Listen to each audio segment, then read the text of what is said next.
Plea for Mercy for Leopold and Loeb by Clarence Darrow on September 24th of 1924.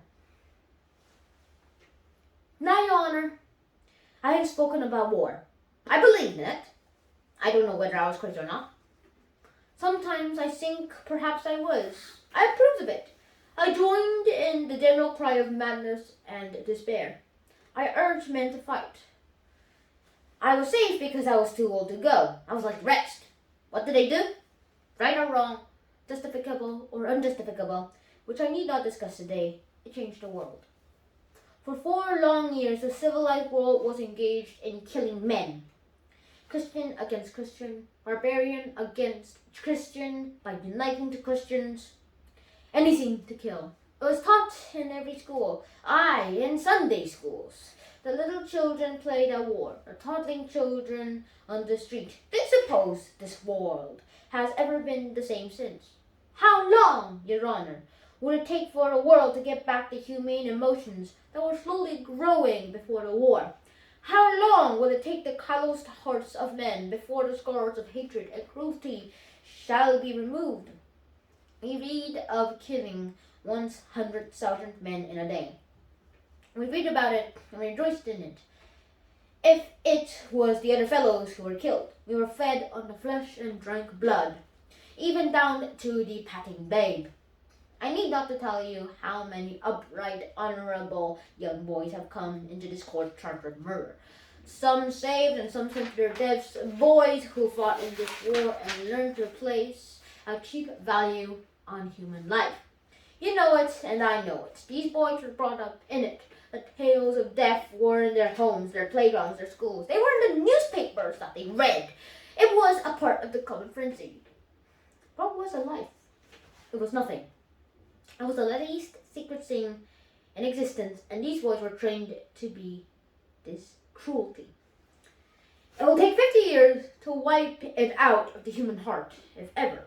I notice that after the Civil War in 1865, crimes of this sort increased marvelously. No one needs to tell me about the crime that has no cause. It has a definite cause, as any other disease, and I know that out of the hatred and bitterness of the Civil War, crime increased as America had never seen before. I know that Europe is going through the same experience today. I know it has followed every war, and I know it has influenced these boys' lives, so that life was not the same to them as it would have been in the world that was made red with blood. I protest against the crimes and mistakes of society being visited upon them. All of us have a share in it. I have mine. I cannot tell, and I shall never know how many words of mine might have given birth to cruelty in place of love and kindness and charity. Your Honor knows that in this very court, crimes of violence have increased growing out of war, not necessarily by those who fought, but by those that learned blood was cheap and human life was cheap, and that the state could take it lightly. Why not that boy? There are causes for this terrible crime. There are crimes and causes, as I have said, for everything that happens in the world. War is part of it. Education is a part of it. Birth is a part of it. Money is a part of it. All of these comprise to compass the destruction of these 2 poor boys. Has the court any right to consider anything but these 2 boys? The state says that Your Honor has a right to consider the welfare of our community, as you have. If the welfare of the community would be benefited by taking these lives, well and good. I think it will work evil that no one could measure. Has Your Honor the right to consider the families of these defendants? I have been sorry, and I am sorry for the bereavement of Mr. and Mrs. Frank, for those broken ties that cannot be healed. All I can hope and wish is that some good may come from it all. But as compared with the families of Leopold and Loeb, the Franks are to be envied, and everyone knows it. I do not know how much salvage there is in these two boys. I hate to say it in their presence, but what is there to look forward to? I do not know but what your honor will be merciful to them, but not merciful to civilization. And not merciful if you tie the rope around their necks and let them die. Merciful to them, but not merciful to civilization, and not merciful to those who will be left behind. To spend the balance of their days in prison is mighty little to look forward to, if anything. Is it anything? They may have the hope that as years roll around, they might be released. I do not know. I do not know. I will be honest with this court, as I have tried to be from the beginning.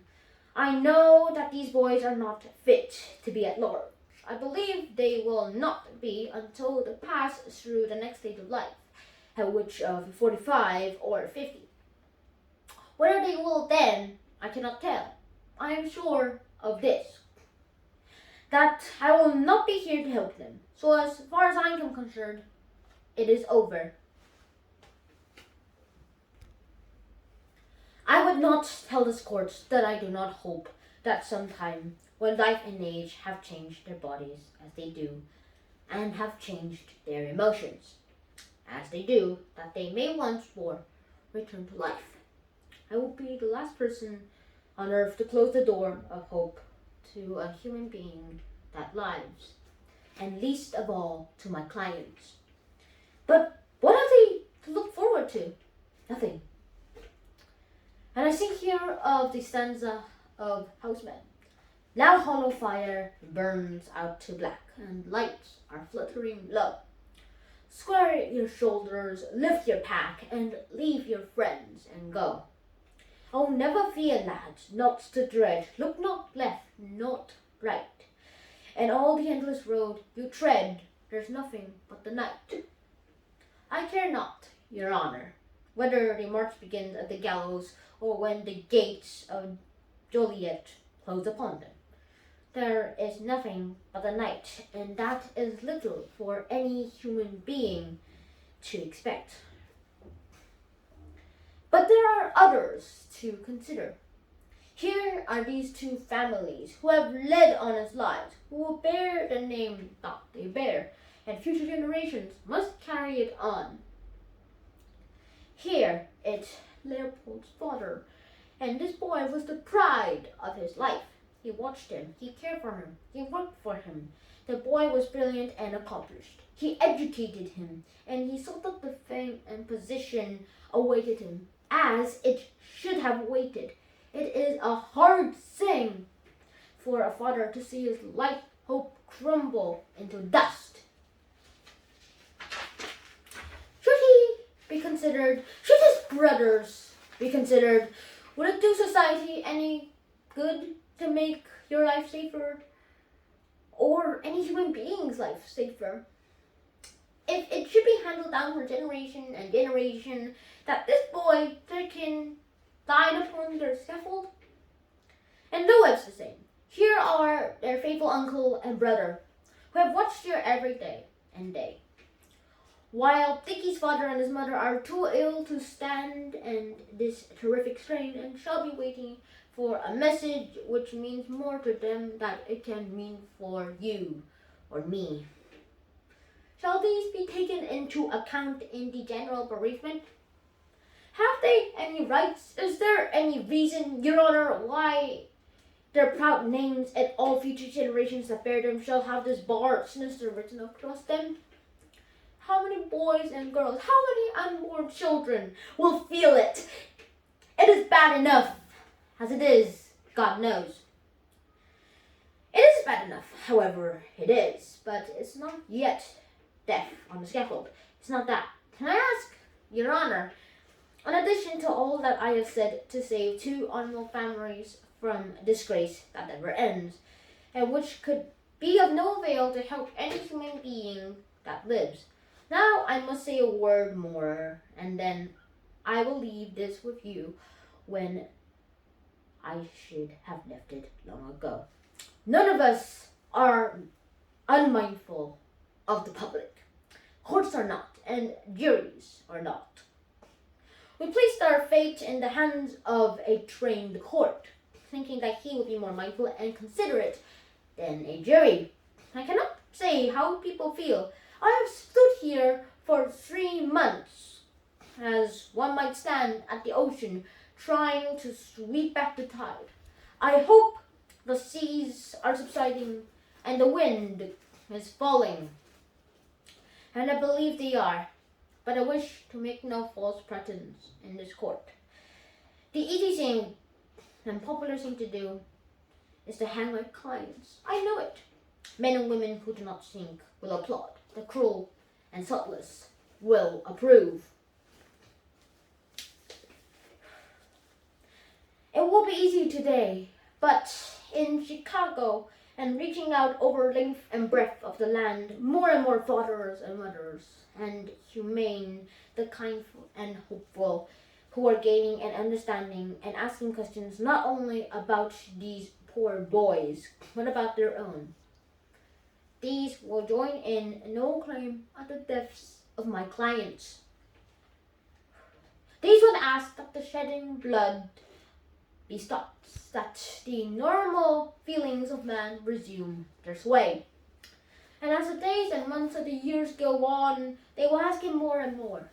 But, Your Honor, what they shall ask may not be in the court. I know the easy way. I know the future as with me. And what I stand for here, not merely for the lives of these 2 unfortunate lads, but for all boys and girls, for all of the young, and as far as possible, and all of the old. I am pleading for life, understanding, charity, kindness, and infinite mercy that considers all. I am pleading that we overcome cruelty with kindness and hatred with love. I know the future is on my side. Your Honor stands between the past and future. You may hang these boys. You may hang them by the neck until they are dead. But in doing it, you will turn your face into the past. In doing it, you are making it harder for every other boy who in ignorance and darkness but grope this way through the mazes which only childhood knows. In doing it, you will make it harder for the unborn children. You may save them and make it easier for every child that sometime may stand where these boys stand. You will make it easier for every human being with an aspiration and vision and a hope and a fate. I am pleading for the future. I am pleading for a time when hatred and cruelty will not control the hearts of a man. When we can learn by reason and judgment and understanding and faith that all life is worth saving, that mercy is the highest attitude of men. I feel that I should apologize for the length of time I have taken. This case may not be as important as I think it is, and I'm sure I do not need to tell to this court or tell my friend that I would fight just as hard for the poor as for the rich. If I should succeed, my greatest reward and my greatest hope will be that for the countless unfortunates who must tread the same road in blind childhood that these poor boys have trod, that I have done something to help human understanding, to temper justice with mercy, to overcome hate with love. I was reading last night of the aspiration of the old Persian poet Omar Khayyam. It appalled to me as the highest that I can vision. I wish it was in my heart, and I wish it was in the hearts of all. So I be written in the book of love. I do not care about the book above. Erase my name or write it your will. So I be written in the book of love.